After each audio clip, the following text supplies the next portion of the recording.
Hello friends, कैसे हैं आप? आई होप आप सब अच्छे होंगे। आज हम डिस्कस करने वाले हैं एग्जाम एंजाइटी के बारे में। तो पहले हम सोचते हैं कि एग्जाम एंजाइटी क्या होती है।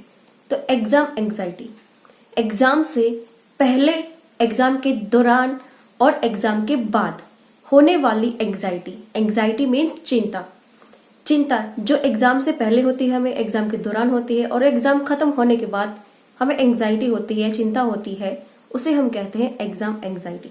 तो एग्जाम एंजाइटी सभी को होती होगी, चाहे वो स्कूल के बच्चे हों, चाहे वो कॉलेज में पढ़ने वाले हों, या फिर कोई कंपटीशन एग्जाम की तैयारी करने वाले बच्चे हों।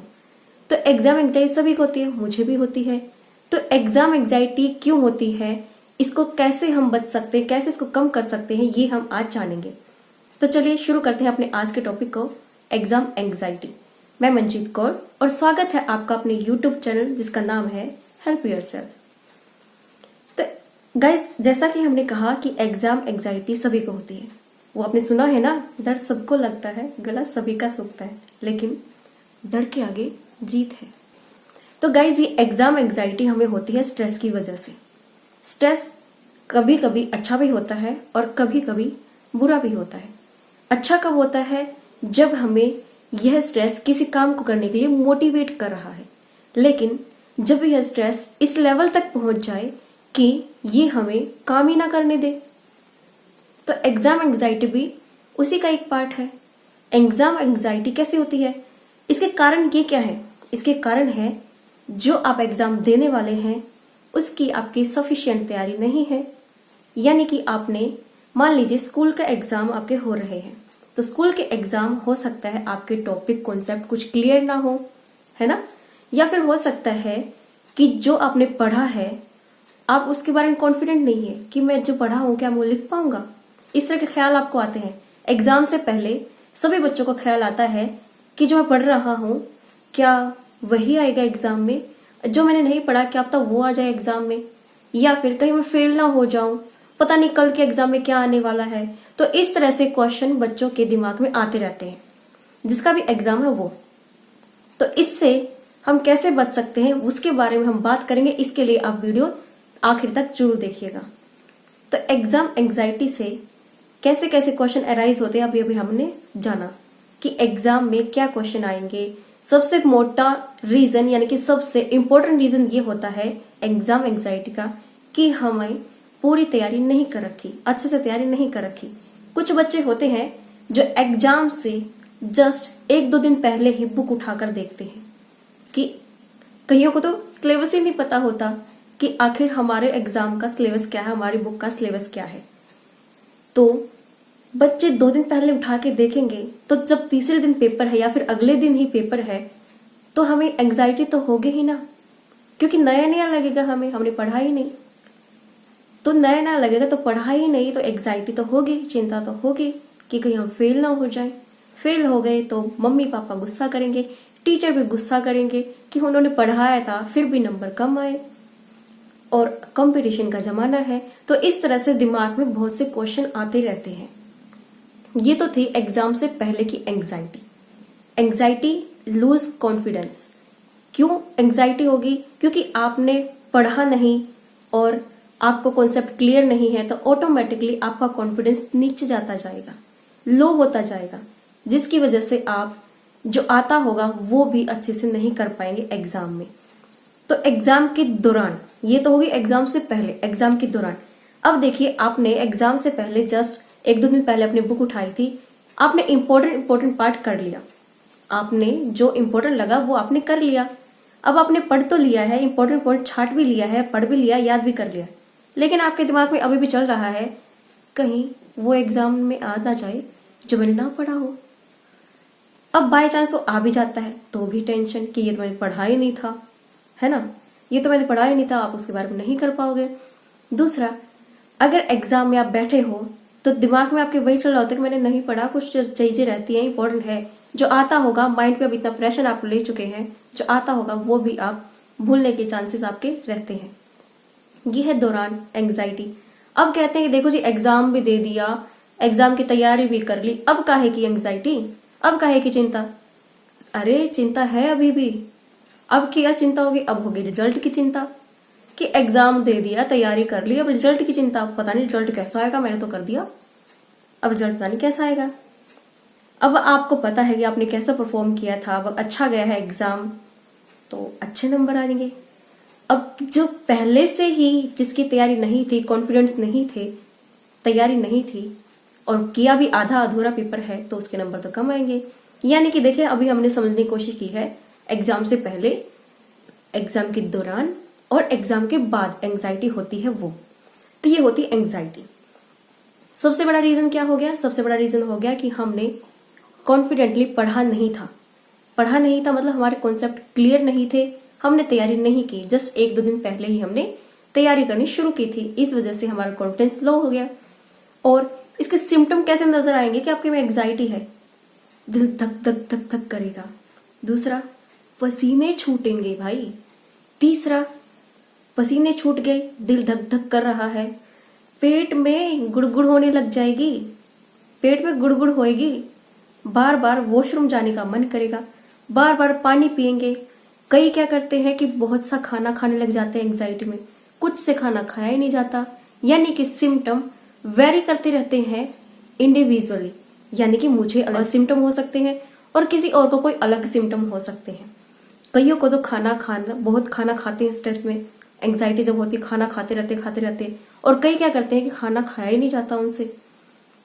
कईयों को होता है कि पेट में गुड़गुड़ होने लगती है, बार बार बाथरूम जाएंगे, भागेंगे जल्दी से, घबराहट होती है, बेचैनी होती है, और कई बार तो इतनी एंजाइटी हो जाती है कि चक्कर भी आने लगते हैं, पसीना छूटता है, गला सूखने लगता है, पानी चाहिए, ऐसी ऐसी हालत हमारी हो जाती है। ये थे नॉर्मल सिम्टम जो कॉमनली पाए जाते हैं सभी में जब उन्हें एंजाइटी होती है एग्जाम की।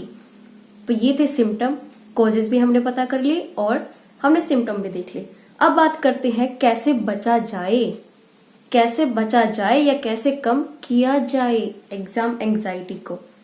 तो सबसे पहले तो बच्चों आपको क्या करना है, सबसे पहले आपको आपका जितना सिलेबस है उसे अच्छे से आप पता होना चाहिए, उसके बारे में आपका जितना भी सिलेबस है आपको पता होना चाहिए। मेक श्योर कि आपके सारे कॉन्सेप्ट क्लियर हैं। अब सभी तो नहीं हो सकते कॉन्सेप्ट क्लियर, कुछ ऐसे कॉन्सेप्ट भी होंगे जो हमें क्लियर नहीं होंगे या ना आते होंगे, तो हम वो टीचर से पूछें।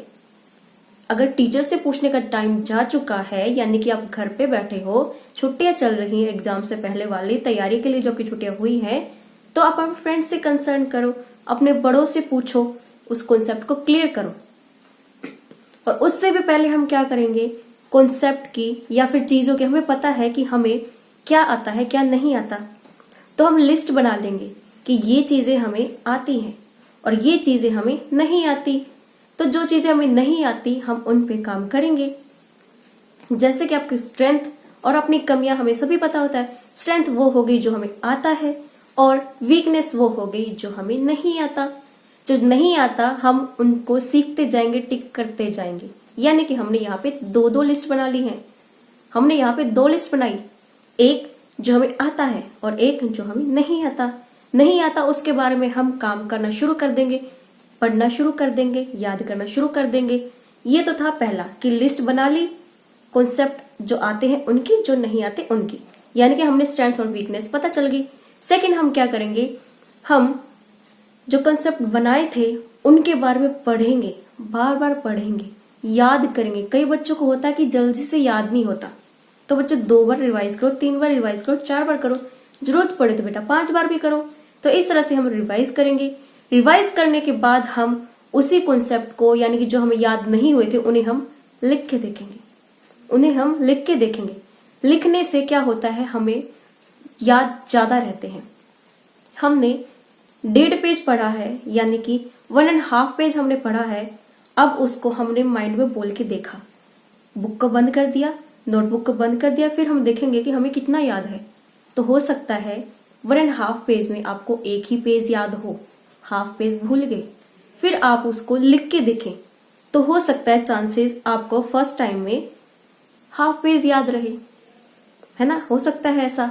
तो हम क्या करेंगे, हम ऐसे ही देखेंगे कि एनालिसिस खुद से करेंगे कि हाँ मुझे हाफ पेज तो याद हो गया है। मैं फिर से दोहराता हूँ, फिर से आप रिपीटेशन करेंगे, फिर से दोहराएंगे, प्रैक्टिस करेंगे, तो इस बार हो सकता है आपको 1 पेज आपको लिखने में आए। थर्ड टाइम आप लिखेंगे तो हो सकता है आपको पूरा का पूरा 1.5 पेज याद हो गया होगा। तो इस तरह से हम प्रैक्टिस कर सकते हैं। अब हम करेंगे तीसरी चीज। तीसरी चीज में क्या होगा? तीसरी चीज में हम, जैसे हमारा एग्जाम आता है रियल, हमें पता होता है सभी को कि हमारा एग्जाम आखिर कैसा आता है। हमारे पास मॉक टेस्ट भी होते हैं, हमारे पास प्रीवियस पेपर भी होते हैं, और कुछ ऐसे मटेरियल भी होते हैं जैसे वीकली टेस्ट भी होते हैं स्कूल्स में। तो हमें थोड़ा बहुत तो आइडिया होता ही है कि रियल एग्जाम हमारा कैसा होगा। तो वैसा ही एग्जाम हम खुद से बनाएं, और अगर 3 घंटे का एग्जाम है, जितने भी टाइम का आपका एग्जाम है उतना टाइम सेट करें और उस पेपर को हम सॉल्व करके देखें कि हम उतने टाइम में कितना कर पाते हैं, कितना लिख पाते हैं। क्योंकि कुछ बच्चे ऐसे होते हैं जिन्हें आता तो सब कुछ है, लेकिन जो टाइम पीरियड होता है एग्जाम का उसमें बच्चे पूरा लिख नहीं पाते।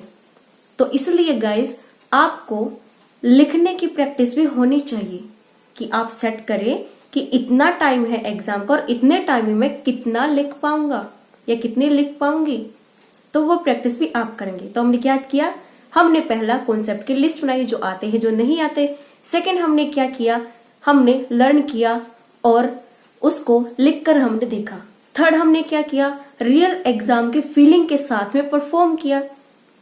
तो इस तरह से हमें पता चल जाएगा कि अभी भी क्या हमारी चीजें रहती हैं, कहाँ पे हम अटक रहे हैं, कहाँ पे हम अभी भी अटक रहे हैं, कहाँ पे अभी भी हमें और पढ़ने की और एफर्ट्स की जरूरत है।